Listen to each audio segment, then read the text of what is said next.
दिल्ली तक पहुंचेगी तो दिल्ली तक भी हमारी आवाज ऐसे ही बुलंद होगी। और जिस तरह से लगातार हमको प्रताड़ित किया जा रहा है, सचिव वैद्य गुरु तीन जो प्री बोले भयास पीटीओ को साथ ले लेंगे। अंग्रेजों की ही हरकत को फिर से अपनाया है ये कभी मंदिर के नाम पर कि वो क्या लगता है कि वो हमको छोड़ के वहां बैठे रहेंगे।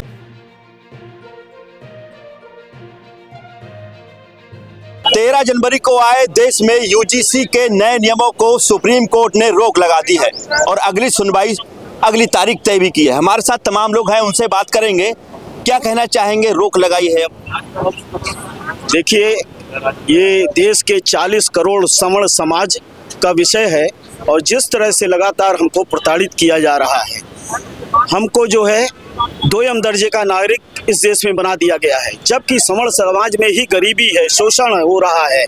और बात की जाती है उन लोगों की जिनको कि हर जगह आरक्षण दिया गया है, वो आरक्षित हैं, उनको सारी सरकारी सुविधाएं हैं।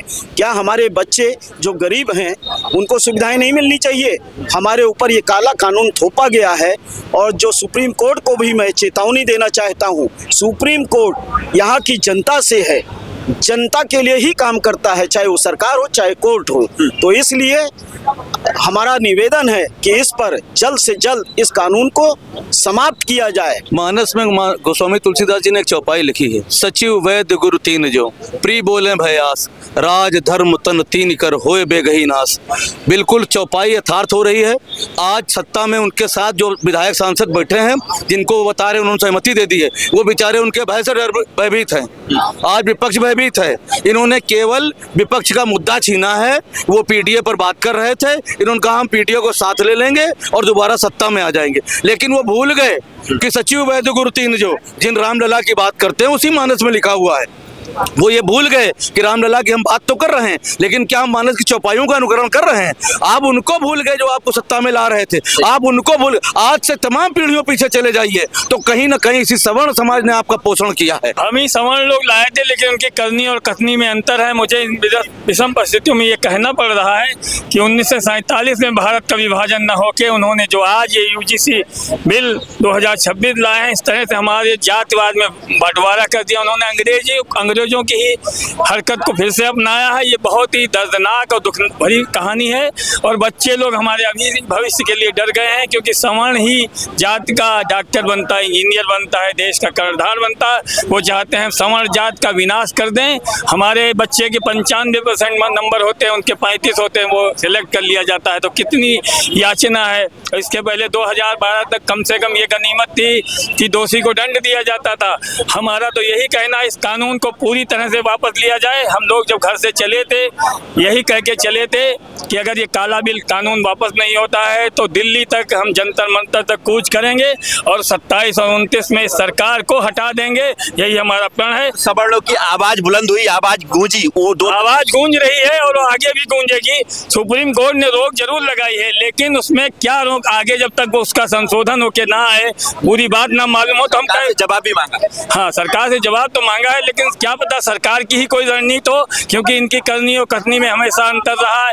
कभी इन्होंने आस्था के नाम पे, कभी राम के नाम पे, कभी मंदिर के नाम पर। क्योंकि हम लोग बहुत ही संयम और धैर्य वाले इंसान हैं, लेकिन जब हम उग्र हो जाते हैं तो परशुराम, चंद्रशेखर आजाद, भगत सिंह का ही रूप ले लेते हैं। बिल्कुल नहीं रहेगी, क्योंकि जो सरकार कर रही है उसके लिए स्वर्ण समाज बहुत विरोध में है और सब एक हो चुका है। इसका पुरजोर विरोध करते हैं, सरकार का भी करते हैं और यूजीसी कानून हम लोग वापस करा के रहेंगे। चाहे अभी हम लोग हजारों में इकट्ठा हुए हैं, लाखों में इकट्ठा होंगे, करोड़ों में इकट्ठा होंगे और जहां दिल्ली तक बात होगी तो दिल्ली तक जाने को तैयार है, पर यूजीसी कानून को वापस करवाया जाएगा। भाजपा के झंडे से अगर वो सवर्ण लोग ही आ गए जो आज चुप हैं और सरकार में बैठे हैं, नहीं बोले, क्या उनके साथ जाएंगे आप लोग? बिल्कुल नहीं जाएंगे। वो खुद हमारे साथ क्या कहेंगे उनसे? वो खुद हमारे साथ आएंगे। कहेंगे क्या उनसे? आप ये मुझे बताइए कि वो क्या लगता है कि वो हमको छोड़ के वहां बैठे रहेंगे? वो खुद मौन इसलिए बैठे हैं, चिंतन में बैठे हैं कि ये भाजपा की सरकार जो बनी हुई है ये बहुत जल्दी निर्णय लेगी। अगर नहीं लेगी तो ये 100% यकीन है कि उनके सत्ता में बैठे उनके साथ के लोग उनको छोड़ रहे हैं और छोड़ के हमारे साथ आएंगे। कोई मौन नहीं है और कोई वहां पर हम लोगों के विषय में चिंतन नहीं कर रहा है। सबको अपनी अपनी कुर्सी चाहिए अगर वह चिंतन करते तो सड़क पे होते, चिंतन करते इस्तीफा लेके बैठते, अपनी बात ही रखते, अपनी बात रखते। इतनी हिम्मत है उनकी, इतनी हिम्मत है ही नहीं है उनकी। वह आप देखिए, सवर्ण इस राष्ट्र में अछूत है, अछूत के रूप में सवर्ण को देखा जा रहा है। सवर्णों की लड़ाई, सवर्ण अगर नहीं लड़ेगा तो आपका नेता लड़ने वाला नहीं है, इसको आप समझ लें। सवर्ण सरकार से स्पष्टता के साथ कहे, इस कानून में या तो सामान्य वर्ग के बच्चों को स्थान दिया जाए या यह कानून वापस लिया जाए। ठीक बात है। क्या कहना चाहेंगी, जिस तरीके से यूजीसी आया, तमाम यूनिवर्सिटी में पढ़ने वाले सवर्ण छात्रों के भविष्य को लेकर एकदम चिंता जाग गई और आज सवर्ण एक है। हम सब एक हैं और हम आगे भी एक रहेंगे। अगर ये बात दिल्ली तक पहुंचेगी तो दिल्ली तक भी हमारी आवाज ऐसे ही बुलंद होगी। क्या असर दिखाई देता है अगर ये लागू होती है? इससे हमारा जो भविष्य है वो वर्तमान तो खतरे में है ही और भविष्य तो एकदम समझिए गड्ढे में है। सवर्ण नेताओं को क्या कहेंगी? हम सबसे यही कहेंगे, अगर आज एक नहीं हुए तो आपका अस्तित्व तो मिट जाएगा। भूल जाइए आप सवर्ण हैं। पहले जितने भी नेता, अभिनेता, नेता जितने भी लोग हैं ब्राह्मण वर्ग के, मैं चाहूंगी सब लोग आज अपनी आवाज को बुलंद करें और इस जो अभी ये काला कानून जो बना है इसको खत्म करें। आप देखें, SC ST एक्ट आया, सुप्रीम कोर्ट ने कहा ना कि इसमें पहले जांच होगी उसके बाद FIR होगा। लेकिन यही सरकार है ना जिसको आप लोग बोलते हो कि हम लोग सरकार है, हम लोग की सरकार नहीं है ये। इसने कहा नहीं, बिना जांच के ही FIR होगा। आप देखिए, नीट में PG में रिजर्वेशन, -40 में एडमिशन, वो डॉक्टर क्या करेगा? वो डॉक्टर जान नहीं लेगा, वो डॉक्टर छोड़ेगा? अरे वो केवल अपर कास्ट का इलाज नहीं करेगा, सबका करेगा और सबको ले लेगा। क्या लग रहा है, विकसित भारत की ओर जा रहा है हमारा देश? नहीं, हाँ, ये कैसे जा रहा है? ये विकसित होता तो ये आज ये दशा होती है जो है। ये इनको ऐसा करना था कि जैसे जो है हम लोगों ने पूरा भाजपा के जीवन से लेकर सींचा, उसके बाद इन्होंने हमारे से कुठाराघात किया है। ऐसी पार्टी से हम लोग जो है अब करेंगे क्या? अब हम लोग कर रहे हैं जो यही कर रहे हैं कि धरना ये तो कर रहे हैं, हाँ। लेकिन अभी चुनाव में थोड़ी देरी है ना? तब क्या करेंगे? चुनाव देरी तब क्या करेंगे? चुनाव आएगा तब क्या करेंगे? उसमें कुछ जवाब देंगे? जवाब देंगे इनको। हाँ, बीजेपी को नहीं देंगे आप?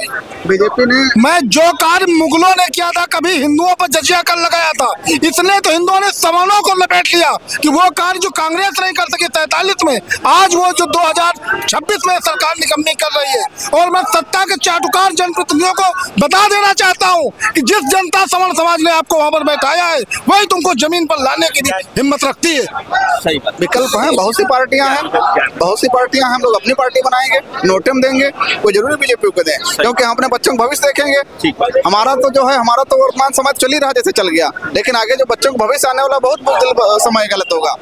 लड़कियां छेड़ी जाएंगी, बच्चे हमारे छेड़े जाएंगे। बिल्कुल खिलाफ है। अगर खिलाफ ना होता तो हम लोग यहाँ क्यों इकट्ठा होते? आज हमारे बच्चे जो है वो भयभीत हो रहे हैं। आज सुबह मेरा बेटा खुद पूछ रहा था कि पापा जी ये क्या कानून है, ये क्या क्या इसमें है। जब उसने पूरा पढ़ा, यूट्यूब पर देखा, पूरी जानकारी लिया उस पर, तो उसने कहा कि ये पापा जी तो मेरे बच्चे मतलब हमारे भविष्य के साथ खिलवाड़ हो रहा है। तो इस तरह से अगर खिलवाड़ करेगा तो हम लोग चुप नहीं बैठेंगे। इसीलिए यहाँ पे हम लोग आज इकट्ठा हुए हैं और ये सरकार को भी पता है कि हम लोग शुरुआत है तो अंत भी हैं। तो देखिए, जिस तरीके से हमारे देश में 13 जनवरी को यूजीसी लागू किया गया, उसके नए नियम तैयार किए गए, जिससे सवर्ण समाज बेहद नाराज दिखा। एक राज्य नहीं, एक शहर नहीं, एक राजधानी नहीं, हर जगह सवर्ण समाज ने यूजीसी का विरोध किया और इसको खंड खंड करने का एक काला कानून बताया। सुप्रीम कोर्ट में आज इस पर रोक लगा दी है और अगली तारीख तय कर दी है, सरकार से जवाब भी मांगा है। तमाम सवर्ण समाज से आज बातचीत राजधानी में लखनऊ में लोगों से हुई। उनका साफ कहना था कि ये कानून काला कानून है और यह हमारे आने वाले बच्चों के खिलाफ है। आज सुप्रीम कोर्ट ने इस पर रोक लगाई है। हम इसको पूरी तरीके से खत्म करने की मांग करते हैं और जो सरकार यूजीसी लेकर आई है उसके भी खिलाफ हैं। कैमरामैन साकेत तुमराव के साथ सत्येंद्र शर्मा, दैनिक भास्कर, लखनऊ। राजनीति हो या क्रिकेट, देश विदेश की ब्रेकिंग हो या आपके मोहल्ले की बड़ी खबर, सब मिलेगा एक ही ऐप में, सबसे तेज और भरोसेमंद। अभी डाउनलोड करें दैनिक भास्कर डिजिटल।